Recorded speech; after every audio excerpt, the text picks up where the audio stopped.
Buenos días, buenas tardes, buenas noches, depende de la hora en que nos escuchen. Bienvenidos, bienvenidas a un nuevo episodio de Educar con Sentido. Esta charla, este diálogo que vamos a tener hoy para nosotros es muy especial. Yo venía revisando esta semana muchos de los diálogos que hemos tenido y en muchísimos de ellos nos planteábamos que la charla virtual que estábamos teniendo iba a ser el prólogo de futuras charlas presenciales, ¿no? Y pasó con Juliana Raffagelli, que la tenemos aquí presente, a la distancia, por supuesto, pero que en el medio tuvimos encuentros presenciales y ya tenemos un vínculo, ya tenemos un grupo, un equipo de personas que estamos pensando en todos estos temas que nos aquejan, así que en lo particular muy contento de que Charlas COVID al principio y Educar con Sentido haya generado una relación, una vinculación y que hoy podamos tener la revancha virtual para hablar específicamente de algunos temas con Juliana. Pero bueno, ya viendo un poco los frutos de esta iniciativa, que tenemos como gran desafío y hoy en especial porque vamos a ahora hablar de ciertos temas que quizás están un poco encriptados y que es nuestra gran misión poder divulgarlas, poder acercarlas a nuestros estudiantes, al profesorado, a la comunidad en general. Así que primero déjenme saludar, estoy hablando como si ya estuviésemos en la tele, ¿no? Pero bueno, a mi amiga, compañera Raquel Miño de la Universidad de Barcelona. Raquel, ¿cómo estás? Buenos días, muy bien. Y bueno, Juli, ¿cómo te va? Muy bien, muy bien. Muy contenta de estar en esta charla. Gracias por la invitación. Buenísimo, no, gracias a vos, Juli, porque la verdad que, bueno, junto con Pablo y con Raquel venimos hace tiempo empezando a meternos en este tema de la plataformización de la educación, esto que ha sucedido ante la creciente virtualización de nuestras prácticas educativas, algo lógico a partir del COVID. Y bueno, nada mejor que poder conversar con vos, que venís no solamente enseñando, sino también investigando, que es fundamental, sobre todos estos procesos. Y, y para arrancar, queríamos preguntarte, bueno, primero, ¿cómo estás? Que nos cuentes algo de tus días en la actualidad, pero ya ir directamente al centro y preguntarte por la datificación, ¿no? Tratar de entre los tres empezar a descular un poco este concepto o más bien toda esta área o este impacto de lo digital en la educación que se conoce como el proceso de datificación. Bueno, gracias Ezequiel, Raquel, por digamos, las preguntas inteligentes ayudan a pensar inteligente, o sea que espero responder. La datificación que viene los neologismos los han acuñado todos primero en inglés y después pasan al español. Digamos, al castellano. Yo vengo, digamos, trabajando en el tema aproximadamente desde el 2015. Empecé a focalizar el tema del uso de los datos, pero entré por un lado optimista del uso de los datos, porque también esos eran los discursos en aquel momento, 2015. Si bien ya Shoshana Zuboff empezaba a hacer, digamos, a plantear, creo que uno de sus primeros artículos surge en ese año, y también Joseph Van Dyke también ya había hablado de dataism, o sea, de dataísmo, ¿no? Uniendo el neologismo, digamos, creando un neologismo a partir de dadaísmo y del uso ingenuo de los datos. Yo entré por un lado en la datificación que tenía que ver con el Open Data y la promesa del uso de un bien público que estaba ahí, que lo generaban los gobiernos y que lo generaban y lo generan los gobiernos y los investigadores. Estaba particularmente interesada en cómo los investigadores se comportaban alrededor de los datos abiertos, como considerando el conocimiento como algo público, es decir, como un bien público, y que podía convertirse mucho más rápidamente en un recurso educativo abierto. Es decir, uniéndome al movimiento de la educación abierta y de la ciencia abierta, me preocupo, digo, yo creo que el clivaje, el punto de clivaje entre estas dos líneas, el punto de convergencia es, pueden ser los datos abiertos. Y me puse a analizar eso. Y fue ahí que me fui encontrando con un discurso creciente y un interés creciente en el lado oscuro de los datos. Atención, porque el término datification, datificación, aparece con una connotación muy negativa. Y aparece como ese uso no informado, ese uso cautivo, monopolizado de los datos por parte de las grandes plataformas que en aquel momento, con el escándalo que después llega entre 2016 y 2017, Cambridge Analytica. Entonces, es en ese momento que la sociedad se despierta. Se despierta porque, bueno, no sé si eso puede responder a otra de las preguntas, si me paro acá, pero se despierta porque veníamos de un sueño.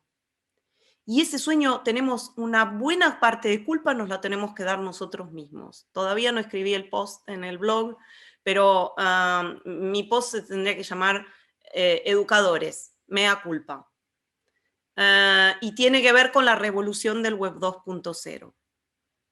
No sé si queremos, si Ezequiel o Raquel quieren avanzar en otra pregunta, o porque me voy moviendo, ¿no? A otro tema. No sé Total, yo creo que ya fuiste situando la segunda pregunta, ¿no? Que tendría que ver justo con las posibilidades, pero también las limitaciones, ¿no? Y entrar un poquito más en toda esta cuestión del conocimiento abierto y el conocimiento colectivo, ¿no?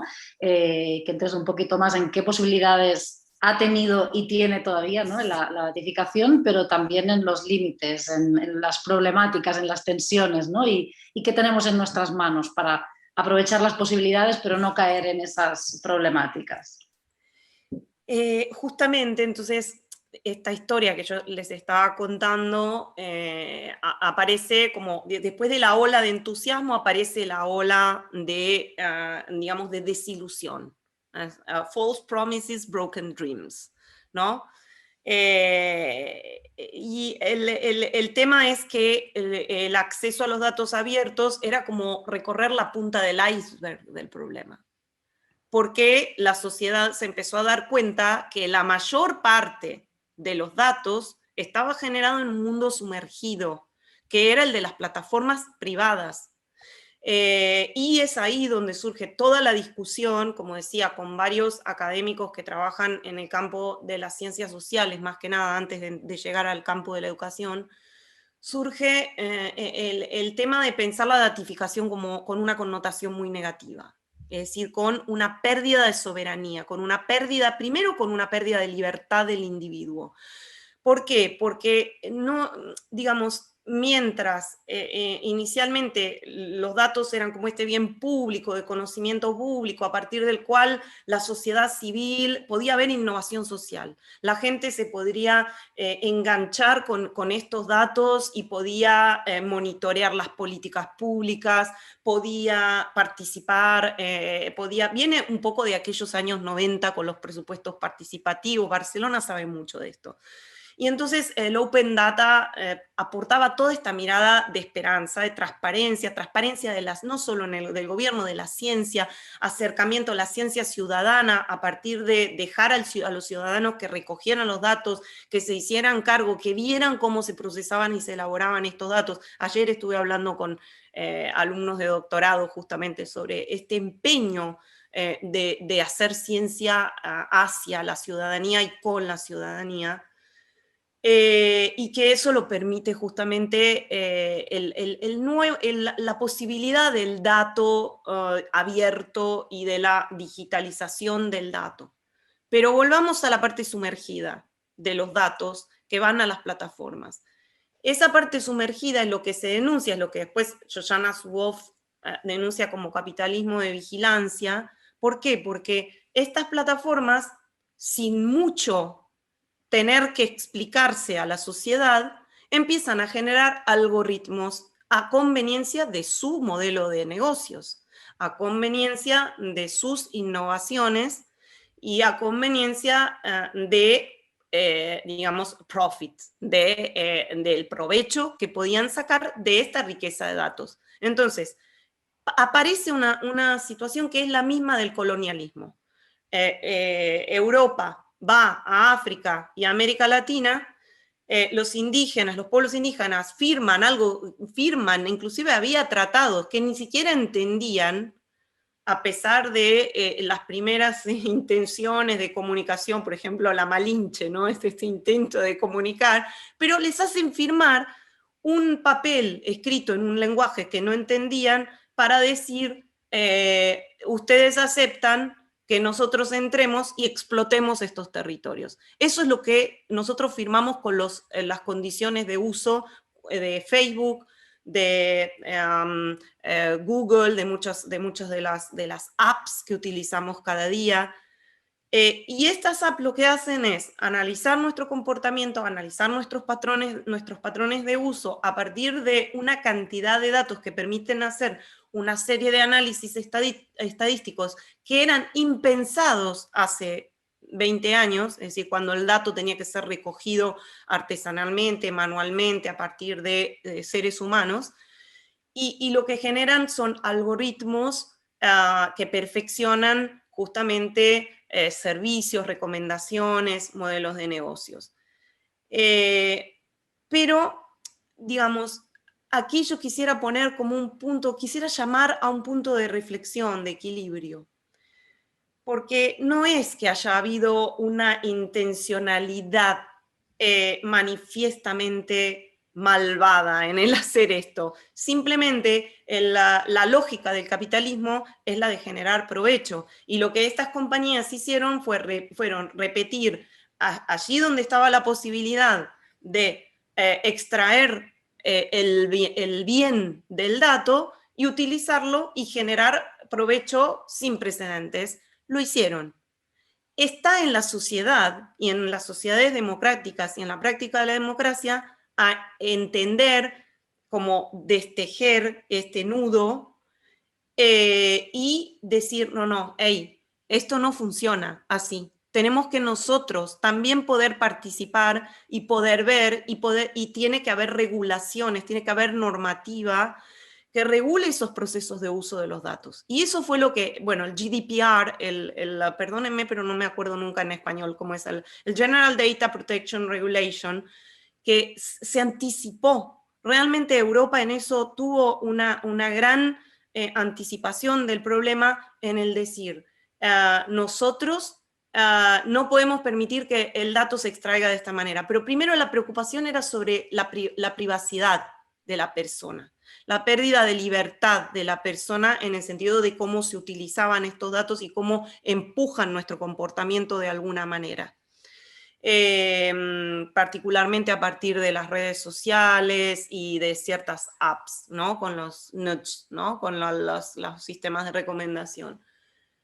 Pero, y eso era, ahí estábamos en el 2016, se pone en vigor en el 2017 el GDPR, el discurso, digamos, empieza la investigación como hacer investigación social, política, a ser ya mucho más, digamos, estar mucho más atenta a estos procesos, a desvelarlos mucho más, y es ahí que se produce como una vuelta, ¿no? Un empezar a darle la vuelta y empezar a decir, no, a ver, esperar, tenemos que generar normativa, tenemos que generar herramientas, y ahí es donde nos llaman a los educadores. Tenemos que generar nuevas alfabetizaciones.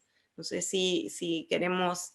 Sí, a mí, Juli, me parece muy interesante este recorrido que planteás desde el tecnoutopismo que vivimos todos y todas, digo, y sacando específicamente lo educativo, ¿no? Fue un tema social que sobre todo con el surgimiento de las redes sociales, ¿no?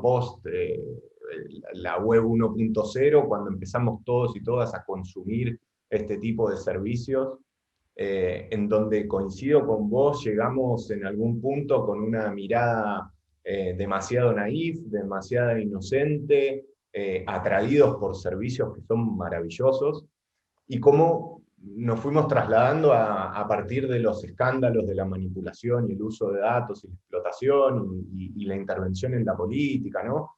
A una etapa de un de una tecnofilia tremenda, ¿no? Entonces, me parece súper interesante este recorrido que haces para tener como una mirada periférica y no quedarnos en ninguno de los dos polos, ¿no? Y encontrar este equilibrio intentando crear estas nuevas alfabetizaciones, ¿no?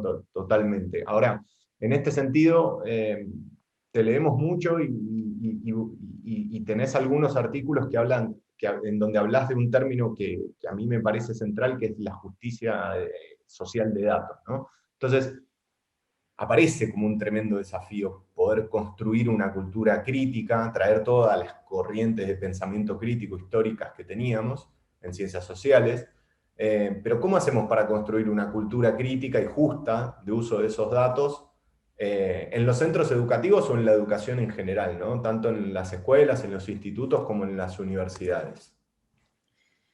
Bueno, qué pregunta. Gracias por volver al concepto. Justamente yo acuñé la cultura de datos, me viene de una conversación con Raúl Bárgava del MIT, del Media Lab, que trabaja mucho en educación medial, en Media Education y en tecnología cívica. Okay. Y Raúl tenía una serie de proyectos fabulosos, por ejemplo, las esculturas de datos, los murales de datos, en los cuales acompañaba a la gente en los barrios a contar sus historias a partir de los datos. Es decir, como él como científico de datos se involucraba, trabajaba en ese momento con Catherine D'Ignacio, que es otra persona que admiro profundamente, que recientemente sacó el libro Feminismo de Datos, con Klein, y que justamente lo que ellos van a empezar a promover es los datos son de todos y son para todos y todos se pueden acercar. No es una cuestión de científicos, de élites de científicos de datos. Y es ahí donde yo me puse a pensar, a aplicarlo al ámbito más de las instituciones educativas y a pensar en las culturas de datos como una necesidad de contextualización, de desvelar, de destejer, o sea, de hacer un trabajo de deconstrucción que es muy querido a las ciencias sociales y a los enfoques críticos en las ciencias sociales, de construcción de qué sentidos les damos a los datos en las instituciones, en las comunidades en las que nos movemos. Porque justamente una cosa que tenemos que entender, y ahí es donde está el peligro, vuelvo un poco a Raquel, el peligro de la manipulación de los datos sin una reflexión, del tecnosolucionismo a partir de los datos. Y esto lo hablaba con gente del Ayuntamiento de Barcelona hace un mes, del cuidado que le están poniendo ellos en entender, por ejemplo, cuando comisionan un servicio social basado en algoritmos, es decir, en selección de casos o asignación de servicios o detección de situaciones a partir de algoritmos, esos algoritmos tienen que estar entrenados sobre datos locales. Y tiene que haber un proceso participativo desde el diseño para entender cuáles datos, porque hay datos que no representan a los colectivos a los cuales después va el algoritmo. El típico caso, son casos que han sido denunciados y han tenido mucha prensa, es el del reconocimiento facial, donde había problemas de no reconocimiento de ciertas razas, por ejemplo, orientales y particularmente africanos, o sea, de rasgos, raza negra africana, y la problemática de las mujeres, de la no detección de los rasgos femeninos, o bien de, por ejemplo, la no selección de ingenieras mujeres para Amazon porque el algoritmo había sido entrenado sobre los currículums más frecuentes en ese ámbito, que son los de ingenieros varones. Entonces, este tipo de situaciones, ¿qué es lo que generan? Que como Raúl Varga y Catherine Ignacio lo fueran a comenzar a trabajar, los datos son algo que no son una abstracción, una entelequia, algo objetivo de por sí. Los datos son un concepto que se materializa a partir de muchos pasajes de sentido en el cual cada uno aporta, cada uno de los seres humanos que intervienen en esa cadena de producción del dato, aporta sus sesgos, sus matrices culturales, sus formas de ver el futuro y sus formas de ver el pasado. Y el problema es que ahí entramos en el conflicto con el poder, porque el problema es que el poder todavía es blanco y es fundamentalmente masculino. Atención, porque yo en esto no voy a hablar de los hombres o del sexo de un hombre, como podría ser Ezequiel, un hombre, o mi esposo, o mi padre, o mis hermanos. Yo hablo del poder masculino, que es ese símbolo que se ha generado en la sociedad y que está agotado. Entonces, este poder masculino sigue queriendo desarrollar soluciones tecnológicas basadas en algoritmos. Y atención, una cosa que para mí es muy agradable es que el movimiento, la puja más grande por desarmar este poder masculino viene del feminismo de datos, como fue bautizado por Catherine Ignacio, pero de muchas voces femeninas, como por ejemplo Cathy O'Neill, Virginia Eubanks, Shoshana Zuboff, Francesca Bria, que fue comisionada en un proyecto muy importante en la ciudad de Barcelona y que escuchaba en Barcelona además, que fue esta semana que pasó, hubo una charla interesantísima en Barcelona sobre soberanía de datos. Y así siguiendo, digamos, hay un grupo muy grande de mujeres diciendo esto no nos va más. El poder masculino a través de los datos y de los algoritmos no nos va más. Sí que queremos una industria de inteligencia artificial porque realmente no podemos parar la inteligencia artificial, pero queremos una inteligencia artificial participativa desde el diseño, justa. Entonces, ahí vuelvo al concepto de cultura de datos. No podemos en una sociedad que se está moviendo al uso de la inteligencia artificial, que podría resolver problemas humanos realmente muy importantes, no podemos darle la espalda, no podemos decir, no, volvamos como antes, volvamos a un mundo analógico. No podemos. Nosotros mismos, mea culpa educadores, hicimos una fuerza enorme para hacer entrar el web prosocial, el web 2.0, el uso de las tecnologías. Yo hacía eso en el 2008. Yo les decía a la gente, usemos Facebook porque la libertad de palabra, porque la libertad de organizarnos en movimientos, porque la primavera árabe, y de repente nos despertamos y nos dimos cuenta que estábamos dejando o la materialidad, o sea, todo nuestro quehacer, lo estábamos dejando en un espacio material que estaba gestionado de una manera colonial. Entonces, ahora que nos despertamos y que ya el debate ahora sí que estamos en un punto casi de mainstreaming. Ayer o anteayer cuando escuchaba Barcelona además, me di cuenta que ya muchos conceptos se están haciendo, por ejemplo, el tema del algoritmo, te lo dijo el algoritmo, ya se está entrando en el lenguaje común, está entrando en nuestra vida cotidiana.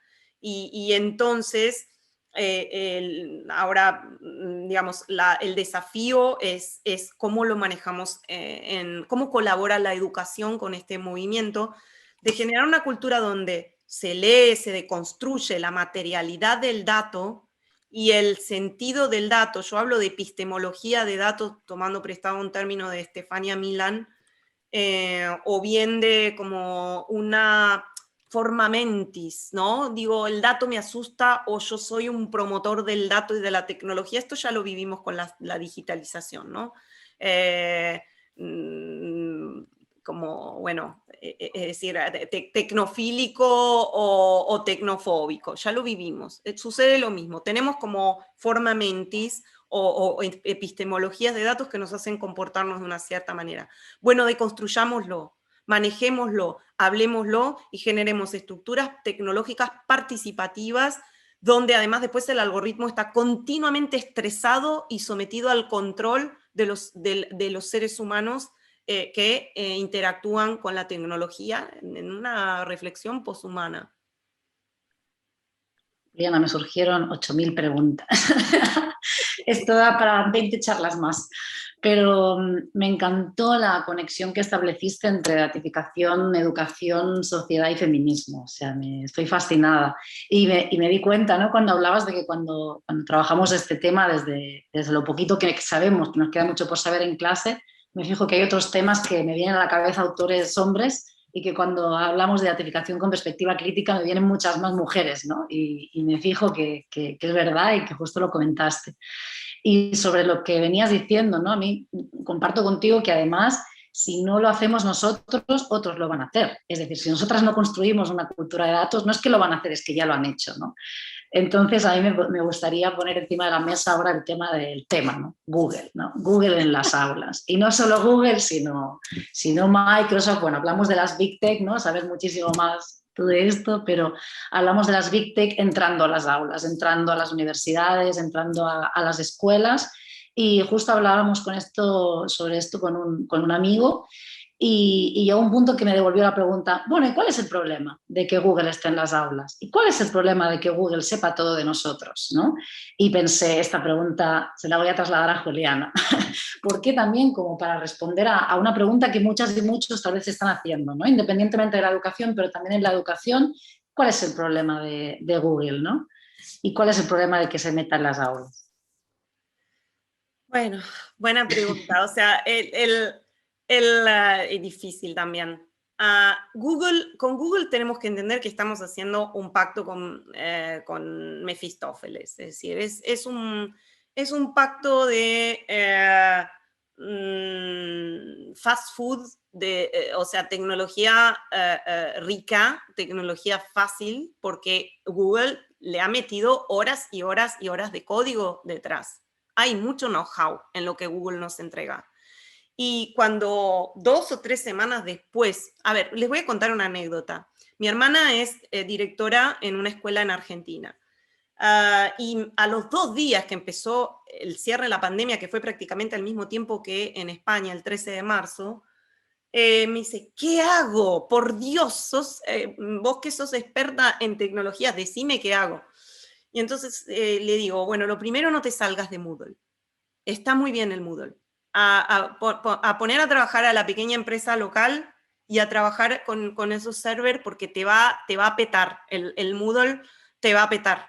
Pero no, digamos, ahí vas a tener una solución. Seguí con las soluciones open source.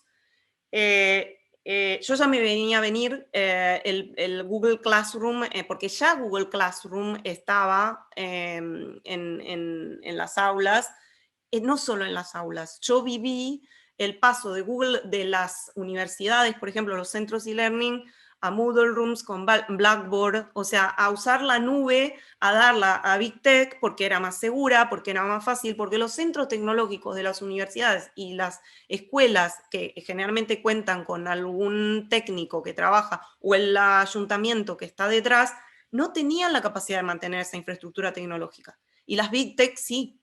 Entonces, ¿qué pasó?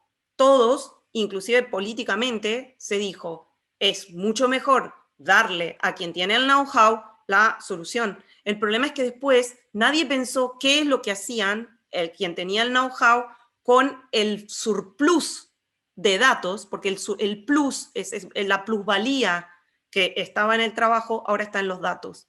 ¿Qué hacían las Big Tech con la plusvalía de datos? Eso nadie lo pensó. Y entramos todos con una ingenuidad impresionante, hasta que toda la gente que milita en el open source, que hace rato lo viene diciendo, viene diciendo desde siempre en realidad,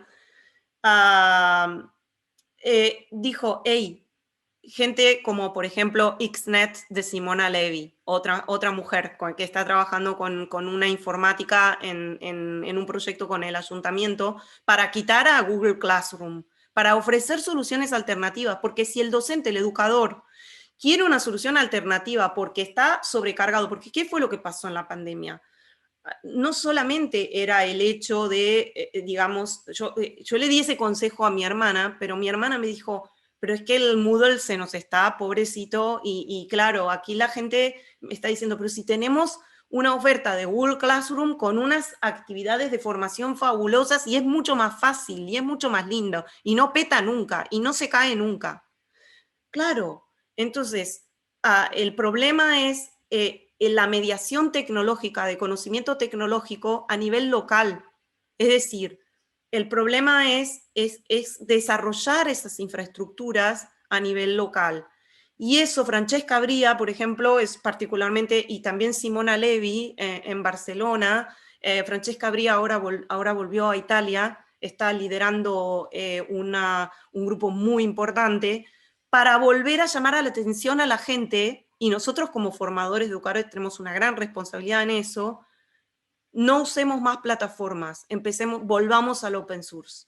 Volvamos al open source y volvamos a meterle horas de código o a trabajar en equipos interdisciplinarios con las pymes locales de informáticos que nos dan apoyo en este desarrollo. Y volvamos a una soberanía tecnológica que después sería una soberanía de datos. Y atención, porque eso también se está discutiendo a nivel europeo. Yo estas semanas, yo estoy coordinando el grupo de actualización de la parte de Data Literacy para DIGCOMP, para la competencia digital, el framework de competencia digital europeo.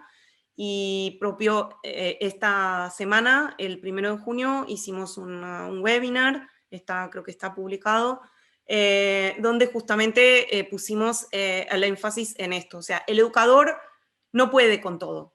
No le podemos dar la responsabilidad de todo. No le podemos dar la culpa de que haya usado Google Classroom o de que haya usado Zoom o de que haya usado, no sé, por decir, en lugar de CryptoPad haya usado las Google Slide. O en lugar de usar Jitsi haya usado Gmeet. El educador tiene que ocuparse de la relación pedagógica, tiene que ocuparse de educar, tiene que ocuparse de los contenidos, tiene que ocuparse del sentido de la educación. Tiene que ocuparse de entender la infraestructura y el ecosistema tecnológico y de datos, pero no lo puede resolver ella o él solo. Necesita un diálogo interdisciplinario con equipos locales, con informáticos, donde todos nos convertimos un poquito en activistas de la soberanía tecnológica. Y hay otro punto importante. No hay nada de malo en que los datos vayan a las empresas privadas. Esto lo dice Francesca Bria. No hay nada de malo en que vaya a las empresas privadas, pero tiene que volver, tiene que salir de esa parte sumergida. No es la empresa privada que tiene que tomar las decisiones por nosotros de qué se hace con los datos. Tiene que haber un enfoque democrático, participativo, de interacción público-privada, particularmente en el ámbito de la educación, una interacción público-privada donde son los decisores, son políticos, son ciudadanos, y el dato puede estar manejado a nivel privado, pero tiene que volver y posiblemente tiene que volver como dato abierto. Ese es un concepto de Francesca Bria. Estaba muteado, claro. Bueno, sí, súper interesante lo que planteas, súper complejo, ¿no? Se me venían a la cabeza muchos casos aislados, estos que mencionás vos, pero creo que por todo el mundo hay intentos de poder ir por otro lado, ¿no? Con estas herramientas open source que mencionás y me interesó muchísimo esto que planteás de poder apostar con equipos de ingenieros de pymes, de no grandes empresas, sino de poder fortalecer quizás en los centros educativos los equipos propios, ¿no? Más tecnológicos.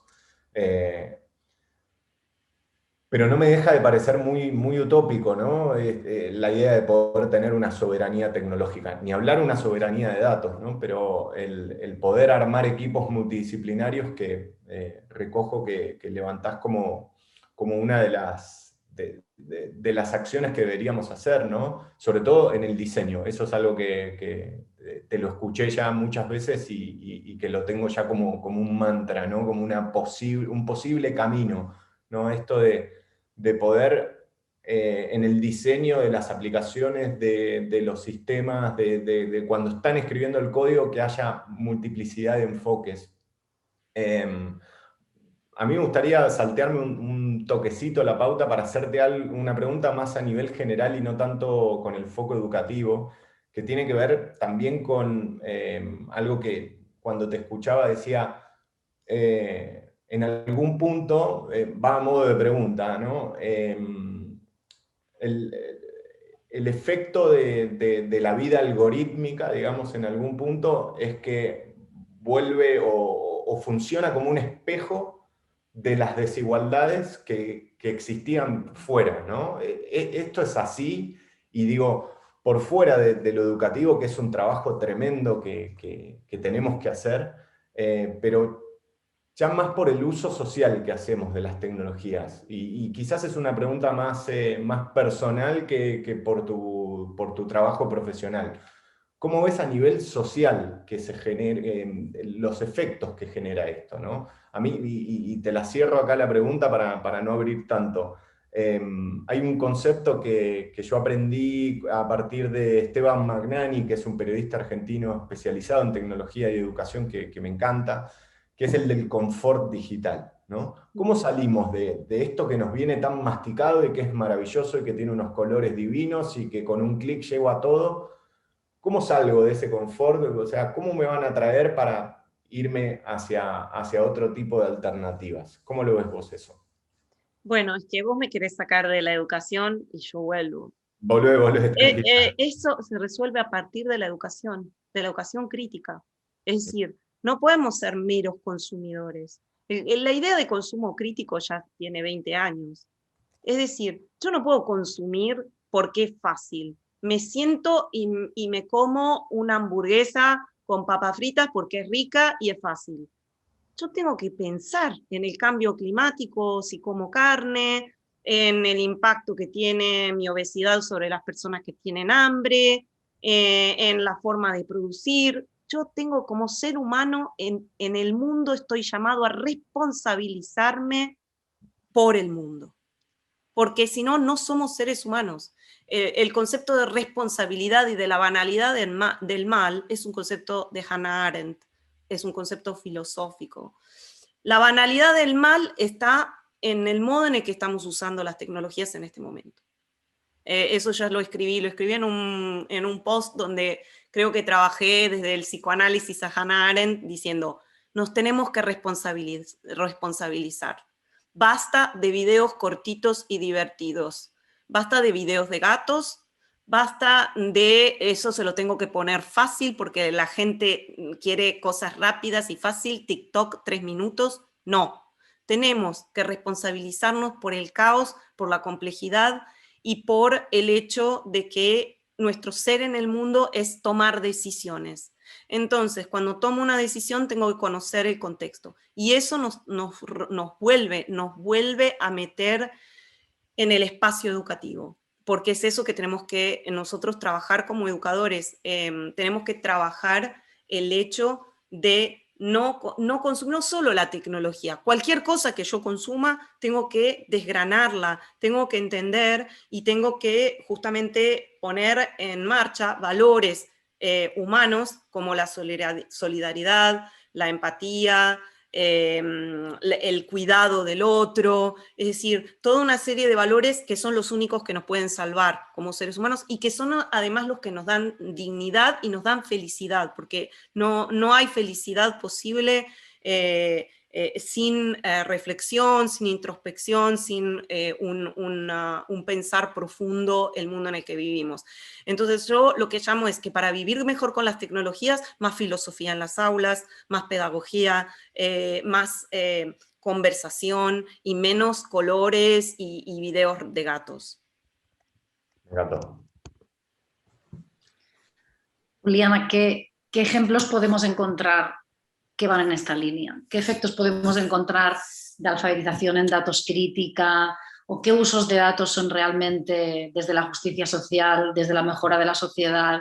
No sé si XNet podría ser un ejemplo de algo que se está intentando hacer acá en Barcelona, pero otros ejemplos. Perdona, Raquel. No. XNet es un ejemplo perfecto. Realmente para mí es impresionante el trabajo que hacen porque no lo hacen solo desde el discurso. O sea, lo que para mí es impresionante es la capacidad, es decir, Simona Levi, yo creo que su manifiesto sobre basta de fast food en las aulas, que lo escribió con padres, junto con un grupo de padres, yo creo que fue en mayo. La pandemia se dio cuenta inmediatamente del problema, inmediatamente lo transformó en herramientas, un set de herramientas para trabajar en las aulas, e inmediatamente se puso en diálogo con el ayuntamiento. Pero, a ver, Simona Levi también está en un espacio particular, porque si esta conversación Simona Levi la hubiera tenido en Italia, por ejemplo, yo firmé un manifiesto para el uso de open source.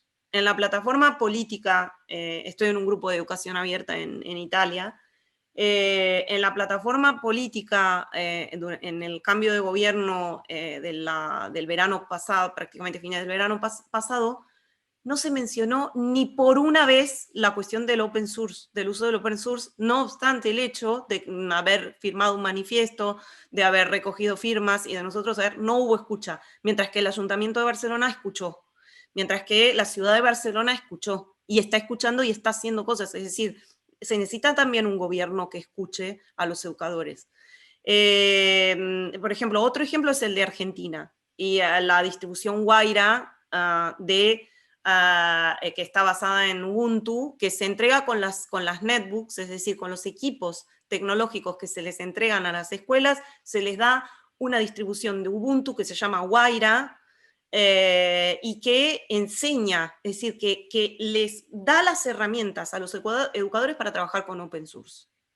Yo estoy en un grupo de más o menos de 500 personas, que son de toda América Latina, pero el grupo argentino es muy fuerte, el grupo en Ecuador es muy fuerte, el grupo en Uruguay es muy fuerte, y tienen escucha de los gobiernos. Es decir, el anterior gobierno argentino no, de hecho desarmó muchas de las políticas que se hicieron para trabajar desde una visión democrática la tecnología, y el actual gobierno sí está escuchando esta necesidad de soberanía tecnológica y de datos. También en Uruguay estoy en conocimiento del grupo de UDELAR, de la Universidad de la República de Uruguay, que ha hecho un curso de formación para digamos, profesorado universitario, para trabajar las perspectivas críticas de datos y sociedad. Y yo misma en la UOC trabajé una serie de workshops que después la UOC ahora ya me ha dado como la posibilidad, porque son muy largos los procesos de elaborar asignaturas,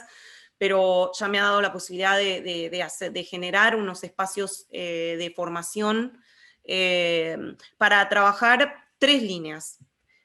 Una línea proactiva que tiene que ver con datos abiertos de la ciencia y del gobierno, como formas digamos, de transformación, digamos, de trabajo en la didáctica universitaria. El repensamiento de la metodología de trabajo, el uso de los datos en el proceso pedagógico, desde un punto de vista crítico, obviamente, y eso lo trabajé con la Universitat de Barcelona, con el IDP, el Instituto de Desenvolupament Profesional, ya el año pasado, y también una línea de justicia de datos, en la cual, en cambio, pensamos a todas las plataformas que usamos, a leer críticamente los términos y condiciones de usos. Hicimos una experimentación en la UOC que reprodujo un trabajo que he estado haciendo con mi amiga Bonnie Stewart de la Universidad de Windsor en Canadá. Bonnie Stewart también es una gran activista, lo fue del web prosocial y ahora lo es del tema del dataísmo. Y bueno, es decir, ir generando lo que yo invito a todos los educadores a ir generando espacios de lo posible, espacios de sueño, espacios donde, ok, yo no puedo dejar de usar las plataformas por ahora. Por ejemplo, yo uso Google en la UOC, tenemos Google como plataforma, no puedo dejar de usarla, pero bueno, me voy a instalar Guaira en una máquina virtual y voy a empezar a ver qué es esto. Es decir, invito a este ser responsable en el mundo desde pequeñas acciones cotidianas como educadores y por supuesto desde el trabajar, se pueden trabajar estas 3 líneas. Y llamo también a no tenerle miedo al trabajo técnico con los datos. Yo me empecé a alfabetizar en R, ¿por qué? Porque es open source, porque hay comunidades, porque se discute, digo, ahora me tendría que formar a usar GitHub, a entender lo que es el código abierto. No tenemos que tener miedo de entrar. Y sobre todo desde la formación, digamos, la formación al código, al algoritmo, al concepto de algoritmo, tiene que ser social, sociotécnica, pero también tiene un costado técnico que va a entrar con fuerza como humanidades digitales y también en nuestro quehacer como educadores. No le podemos dar la espalda, no le vamos a poder dar la espalda a dialogar con estas formas de pensar la tecnología. Y en eso es un reto, para quien se formó de un punto de vista humanístico es un reto entrar en las formas de pensamiento tecnológico. Pero al hacerlo, entendemos dónde están los problemas y somos mucho mejores en el dialogar con nuestros colegas técnicos y tecnológicos. Esa es la tremenda militancia que estás haciendo, Juliana, como psicóloga de formación, trabajando mano a mano con los técnicos y las técnicas. Yo por lo menos hago la última que me gustaría que nos contases algunas formas o algunas maneras de cara a las juventudes, ¿no? De cara a las y los estudiantes. En algún punto, un mensaje desde ahí, ¿no? Desde una persona que desde las ciencias sociales está trabajando con personas que están creando los códigos, quizás algún hallazgo, algún insight, algún dato que claramente vos tenés de tu diaria, envías a esto que planteabas en lo último que decías, ¿no? ¿Cómo hacemos para fomentar más y nuevos activismos en las juventudes, que son quienes se van a tener que hacer cargo de todo este quilombo que hemos creado como humanidad? Y te cierro, o sea, la pregunta es esa, pero te hago el contexto, la justificación de por qué te hago la pregunta. Lo que estamos viendo en muchos de los talleres que estamos trabajando con estudiantes de secundario es que está muy fuerte el tema del discurso del odio, ¿no? Cuando vos decís activismos, y hoy en la gran mayoría de los países tenemos vedadas las calles, que es donde es el espacio público que sabemos ocupar como sociedades y como comunidades para expresar nuestra voz, nuestros descontentos. Bueno, aparecen los espacios digitales, ¿no? Como espacios públicos para manifestar nuestra voz. Y estamos viendo desde Faro cómo los discursos de odio muchas veces están haciéndonos callar y estamos perdiendo esos espacios. Entonces, en resumen, como una palabra para las juventudes sobre un poco toda esta cuestión de cómo motivarlos a ser activistas con este contexto tan complejo, ¿no? Y sí, perdón, si me dejáis añadir también, solo decir que no solamente los discursos del odio, sino también el otro lado, o sea, la gran cantidad de jóvenes que están saliendo, que están pensando, que se manifiestan en las redes, que estos últimos días, no sé si seguisteis con la súper subida de la luz que nos han hecho, que ha sido una estafa de Endesa monumental, y todo el movimiento que ha habido en redes, de cómo nos unimos con la ciudadanía para salir, para hacer cambios, ¿no? O sea, no es solo el extremo del odio, sino también todas las ganas que hay de participar en este activismo, ¿no? Sí, yo, digamos, es que yo por naturaleza soy, digamos, vivo en la esperanza. Siempre vivo en la esperanza de que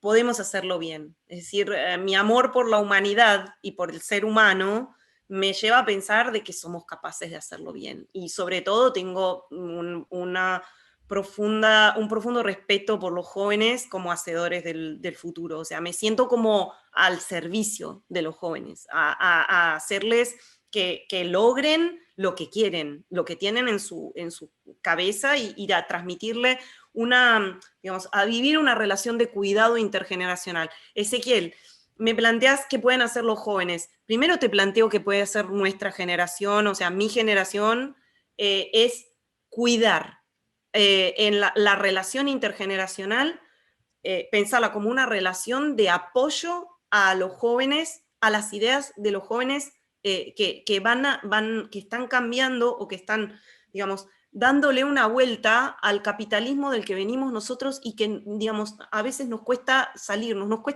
por ejemplo, de una lógica de valor del trabajo. El trabajo tiene un valor central.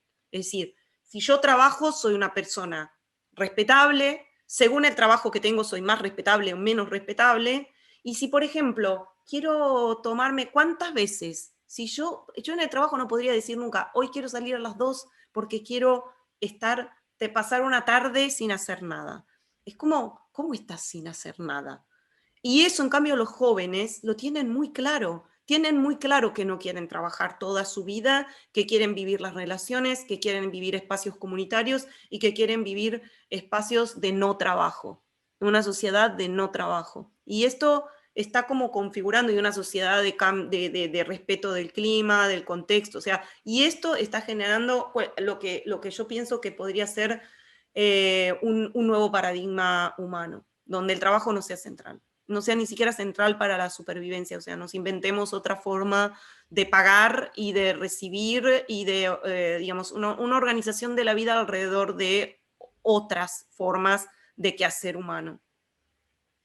Y en ese sentido, lo que me parece fundamental para los jóvenes es no perder la esperanza en el hecho de que hay espacios de coraje, de fuerza, de posibilidad de transformación. Es decir, el discurso del odio es un lado, un costado, porque todo lo humano genera siempre fenómenos contrapuestos, siempre. Y en ese sentido, no desmoralizarse por una experiencia negativa, porque claro, cuando uno tiene 15 o 16 años, una experiencia negativa puede haber sido toda la experiencia de la vida que uno puede haber tenido. Entonces, ponerse en contacto y en relación intergeneracional, ¿por qué? Porque el que tiene más edad le va a poder decir, mira, una experiencia negativa no es lo que va a determinar. A largo plazo, lo que determina es el empeño en un espacio, y también siempre pueden surgir formas positivas que luego generan un movimiento transformador.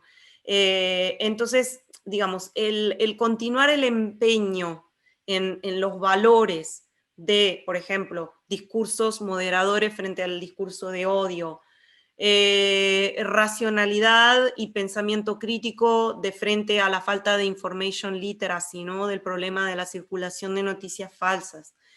Y desde el punto de vista de los datos, volviendo al tema que me es más, digamos, cercano, involucrarse mucho en el diseño participativo de la tecnología y lo que va a ser el futuro de la inteligencia artificial. La tecnología es parte de lo que somos. Es nuestro hacer creativo en el mundo. No vamos a poder dejar nunca de hacer tecnología. Es ridículo ser tan extremista desde el punto de vista del pensamiento social, de decir tenemos que abandonar la tecnología y volver a lo analógico. En cambio, involucrémonos en no tenerle miedo, por ejemplo, al código, al desarrollar código, a los hackathons, a la cultura maker, pero tampoco abracemos esto de manera acrítica, como lo único que podemos hacer, que es un poco, yo soy bastante crítica con el movimiento de tanta fuerza a las STEM, y luego se le agregó la A de las artes, como que decir, pero las artes colaboran. No. Las artes tienen un valor central, por momentos van a tener centralidad en el desarrollo del pensamiento y del quehacer humano, y en otros momentos va a ser la tecnología. Aprender a descentrarnos, epistémicamente, aprender a descentrarnos y aprender a cruzar puentes continuamente de lo humanístico a lo tecnológico y vuelta. Ida y vuelta. Lo tenemos que saber hacer. Lo tenemos que saber hacer. Vamos a ser más expertos en uno, porque yo no quiero que un artista se convierta en un tecnólogo o en un ingeniero. Y no quiero que un ingeniero tenga que estar pensando en... no, lo que quiero es que tengamos la apertura, y eso lo tenemos que hacer desde la educación.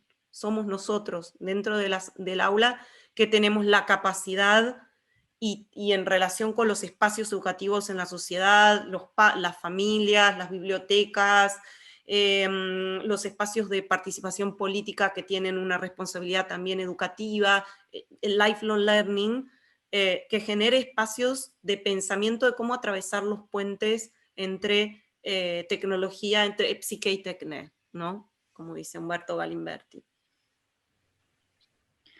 Pues Juliana, obvio, me quedan 1000 preguntas por hacerte, así que ojalá nos aceptes una tercera charla de Educar con Sentido, porque sinceramente, y no es peloteo, creo que me acabas de dar una de las mejores clases magistrales que he vivido en mi vida, de verdad te lo digo de todo corazón, no lo digo por pelotear, no lo digo en todas las charlas, o sea, ha sido increíble.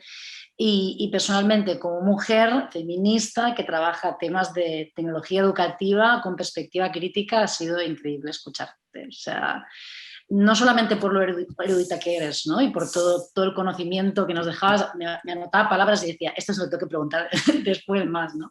Sino también por el cómo lo haces, ¿no? Por tu amor por la humanidad, por el cuidado, por el respeto a las jóvenes, a todas, ¿no?